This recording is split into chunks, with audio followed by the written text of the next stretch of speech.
ఇలా గుండెకి 4 గదులు ఉంటాయి. Right side 2, left side 2. Right side ఏంటంటే బాడీ మన శరీరంలో ఉన్న చెడు రక్తం అంతా రైట్ సైడ్ వస్తుంది.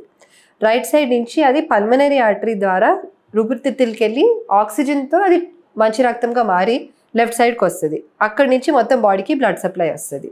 సో వేరే వేరే కారణాల వల్ల ఓన్లీ రైట్ సైడ్ ఇన్వాల్వ్ అయితే బ్యాక్ ప్రెషర్ వల్ల మనకి కాలువాపులు, పొట్ట ఉబ్బడాలు అండ్ ఇది జేవిపి అనేది జగులర్ వీనస్ ప్రెషర్, ఆ పల్సేషన్స్ ఎక్కువ అవడం, అవన్నీ సిమ్టమ్స్ తెలుస్తాయి.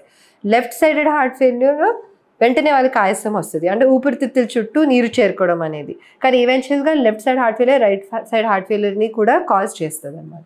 62 లక్షల మంది ప్రజల్లో మెడ్ప్లస్ బ్రాండ్ మెడిసిన్స్ కి మారడం వలన 915 కోట్ల రూపాయలు సేవ్ చేసుకున్నారు. అదే మెడిసిన్స్ అదే క్వాలిటీతో 50 to 80% డిస్కౌంట్లు.